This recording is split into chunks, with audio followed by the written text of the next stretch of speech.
കാൽമുട്ട് വേദന, കൈമുട്ട് വേദന. 2 കുപ്പി എനിക്കൂടെ. എന്റെ പൊന്നു ഡോക്ടറെ, ഞാൻ തൈലം വെക്കാൻ വന്നതല്ല. അമ്മയ്ക്ക് തീരെ വയ്യ ഡോക്ടറെ. തലവേദനയും കഴുത്ത് വേദനയൊക്കെയാ. തലയൊന്നും അനങ്ങുന്നില്ല ഇങ്ങനെ. എന്നെ നോക്കാൻ അനങ്ങുന്നുണ്ട്. എക്സ്റേ കൊണ്ടുവന്നിട്ടുണ്ടോ? അയ്യോ, നടുവില്ല. ആ, നടുവില്ല. അയ്യോ, ഞങ്ങളുടെ കുടുംബ പേരാ അത്. ഓ, അതല്ലെന്ന്. ഇതിനകത്ത് നടുവില്ല. എന്റെ ഡോക്ടറെ, ഈ വീട്ടിലെ ജോലിയെല്ലാം ഞാനല്ലേ ചെയ്യുന്നത്. ജോലി ചെയ്ത് നടുവിനും കാലിനും ഒന്നും വയ്യ. അമ്മ ഇനി അടുക്കളയിൽ കാല് കുത്താൻ പാടില്ല കേട്ടോ. അത് നടക്കുന്ന കാര്യമല്ല ഡോക്ടറെ. ഞാൻ അടുക്കളയിൽ കയറാതെ ഒരു കാര്യം നടക്കത്തില്ല. അമ്മ അടുക്കളയിൽ കാല് കുത്താതെ മോള് വേണം നോക്കാൻ കേട്ടോ. അപ്പൊ ഇനി അമ്മ അടുക്കളയിൽ കാല് കുത്തിപ്പിക്കാൻ പാടില്ലേ? അത് ഞാൻ നോക്കിക്കോളാം ഡോക്ടറെ.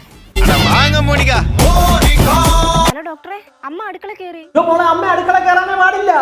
അതിനുള്ള വഴിയാണ് ഞാൻ നോക്കിക്കോളാം. അമ്മയുടെ ഡോക്ടർ പറഞ്ഞല്ലേ അമ്മ അടുക്കള കയറല്ലെന്ന്? ഞാൻ അടുക്കള കയറാതിരിക്കാനാണ് എന്തെങ്കിലും പണി നീ ചെയ്യുന്നുണ്ടോ? അമ്മ പറഞ്ഞ ശരിയാ.